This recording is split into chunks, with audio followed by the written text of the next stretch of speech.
살아가면서 생각하지 못한 경험을 할 때가 있습니다.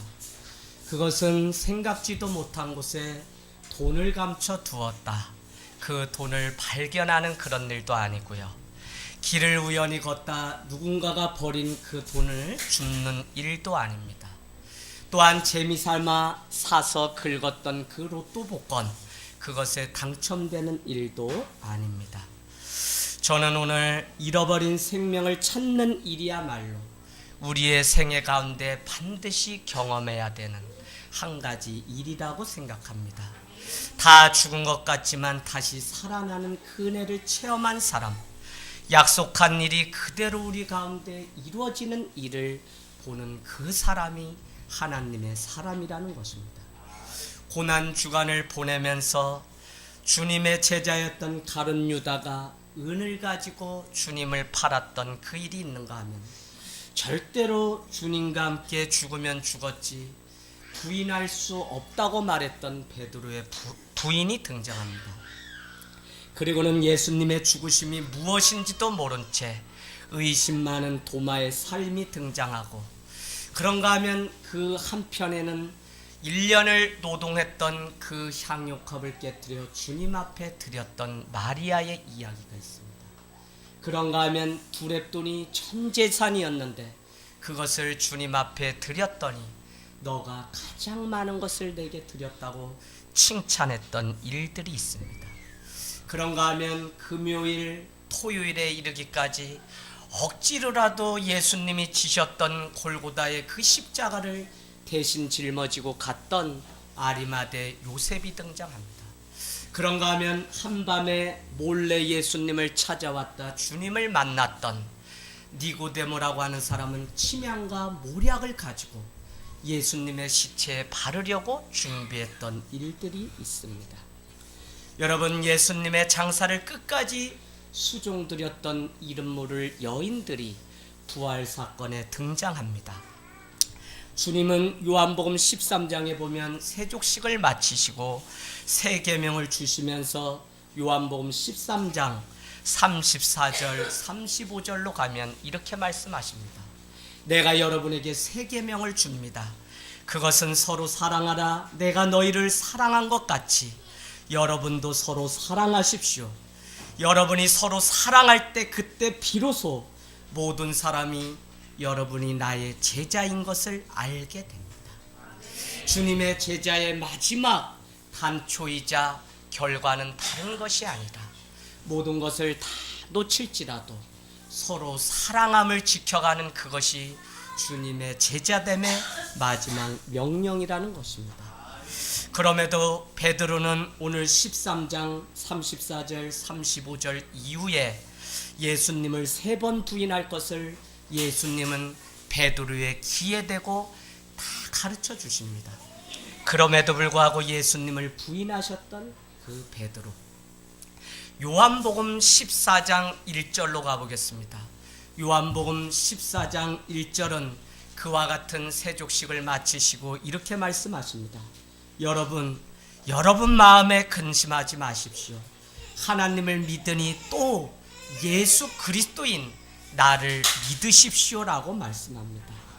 하지만 의심 많은 도마는 예수님 당신이 지금 어느 길로 가고 있습니까? 하고 그 길에 대해서 물었습니다. 그랬더니 예수님은 오늘 14장을 읽어가면 나는 길이요 진리요 생명이니라 라고 말씀하시며 나로 말미암지는 않고는 아무도 아버지께로 올 자가 없다고 말씀하셨다는 것입니다. 여러분, 예수님이 길이요 진리요 생명이십니다. 예수님은 심지어 나사로가 죽었을 때 그를 다시 살리시며 말씀하십니다.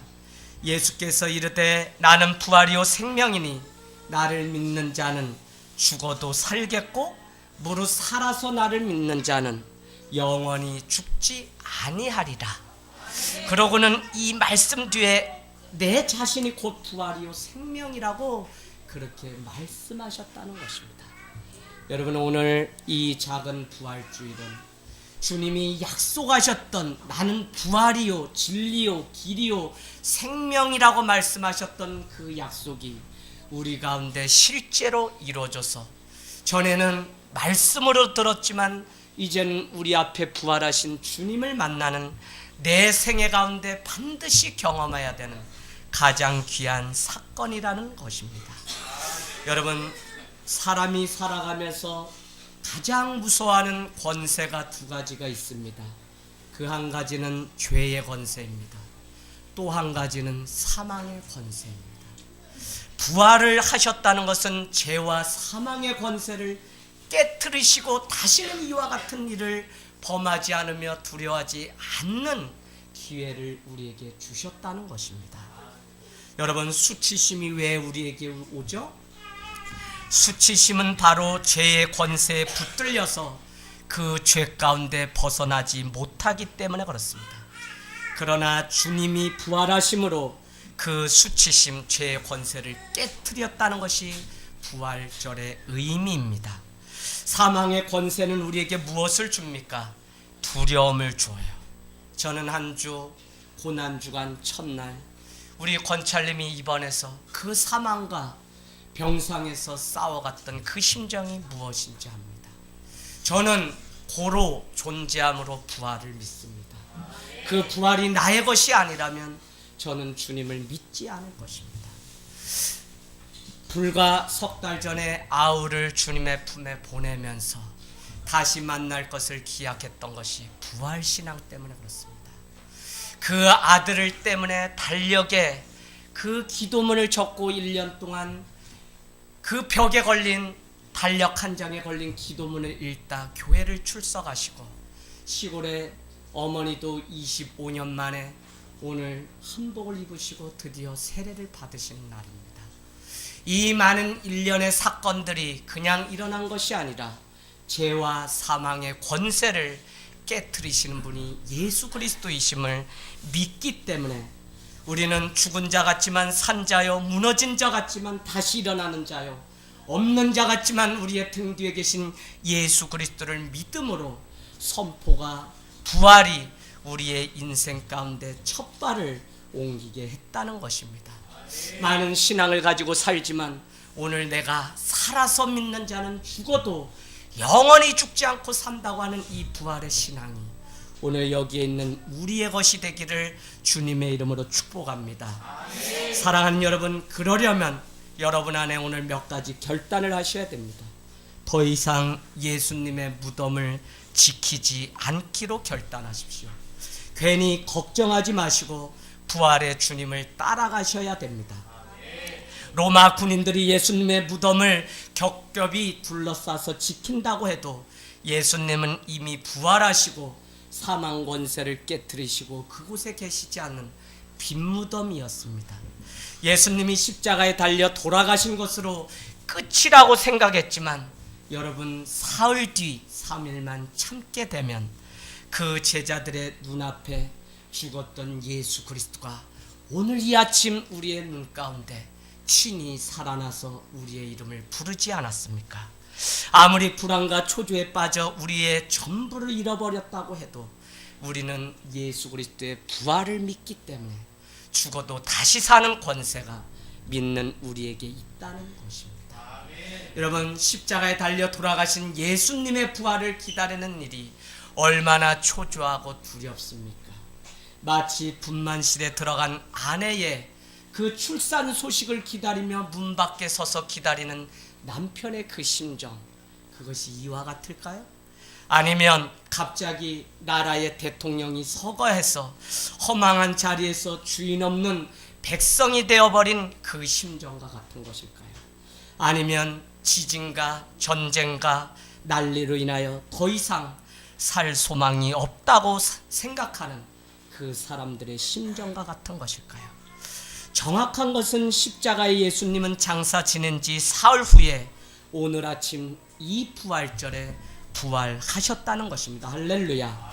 이 사실을 모르는 제자들은 다시 갈릴리 바다로 낙향하여 돌아갑니다. 하지만 주님은 그 제자들을 위해 아침에 오늘 요한복음 21장 앞을 펴놓고 읽어보세요. 부활하신 주님은 그 빈 무덤을 지키는 그곳에도 없었으며 새벽 미명에 나아갔던 마리아와 많은 여인들에게도 없었으며 오늘 세 번째 보이신 부활의 그 주님은 낙향하여 갈릴리 바닷가에서 다시 그물을 던지며 고기를 잡고 있는 새벽 미명에 잡은 것이 아무것도 없는 그들에게 나타나서 더 깊은 곳에 그물을 던지라 말씀하시고 153마리가 잡히니 그물이 찢어졌다고 하는 놀라운 소식. 그 가운데 주님은 이렇게 말씀하십니다. 떡을 가져다가 그 물고기를 구워서 그들에게 아침 조반까지 차려주셨던 주님인 것을 우리는 알 수 있습니다. 부활하신 후 세 번째 제자들에게 나타나셨다고 요한복음 21장 14절은 말씀하고 있습니다. 그 부활이 이제 예수의 후예로 살아가는 참담하기 그지없는 21세기를 살아가며 예수님이 죽으신 지 2017년이 지나 18년이 되는 우리에게까지 보이셨다는 이 놀라운 소식이 다시 살게 하는 소망이 되기를 주님의 이름으로 축복합니다. 절대 울지 마십시오. 빈무덤을 지키지 마십시오. 그것은 여러분을 삼키려고 하는 죄와 사망의 권세일 뿐입니다. 주님은 성령님이셨으며 우리와 세상 끝날까지 함께 하시기로 이미 약속하신 분이 아니십니까? 부활이 있기에 여러분은 힘있게 사셔야 됩니다. 부활이 있기에 낭망의 자리에 절망의 자리에서 일어나서 소망을 주께 두는 자에게 주시는 복을 누려야 합니다. 그리고 주님께 이렇게 고백하십시오. 주님, 제가 주님 외에 더 사랑하는 거 없다고 하는 사실을 주님이 아시지 않습니까? 라고 고백하길 원합니다. 주님, 내 인생 가운데 내가 마지막으로 드릴 수 있는 부활의 감격을 느끼고 병상에서 내가 깨어서 오늘 이 자리에 오고 빚더미에 앉아서 내가 이 자리에 채무자가 되어서 내가 허덕이며 세상을 쫓기며 방랑하는 삶을 살았다고 할지라도 산산이 내 인생의 모든 것이 다 깨져서 더 이상 누릴 것이 없고 더 이상 만날 사람이 없는 것 같을지라도 우리는 이렇게 고백해야 됩니다. 부활하신 주님이 내 삶에 들어오시니 나는 죽은 자 같지만 다시 살아 다시 인생을 주님께 맡겨드리는 소망의 사람임을 고백하길 원합니다. 여러분, 이렇게 황홀한 아침을 우리도 맞이하길 원합니다.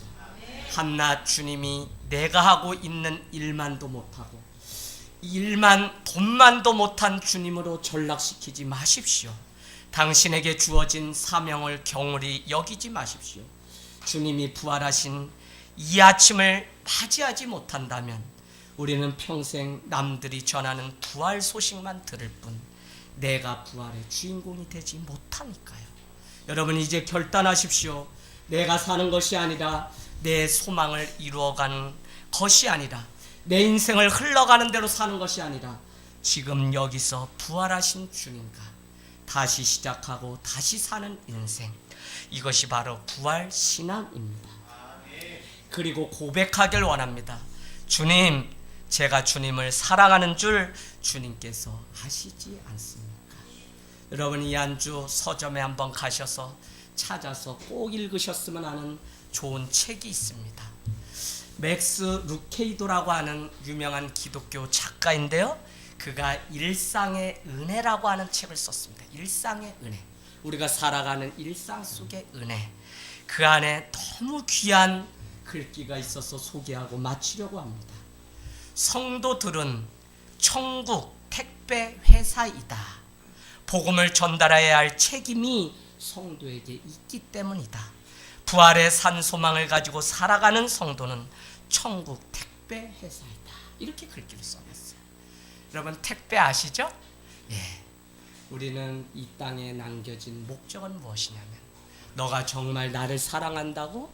그렇다면 내 양을 치라, 내 양을 먹이라 라고 말씀합니다. 여러분은 어떤 영혼을 가슴에 품고 이 자리에 오늘 있습니까? 여러분이 품었던 영혼이 오늘 이 자리에 있습니까?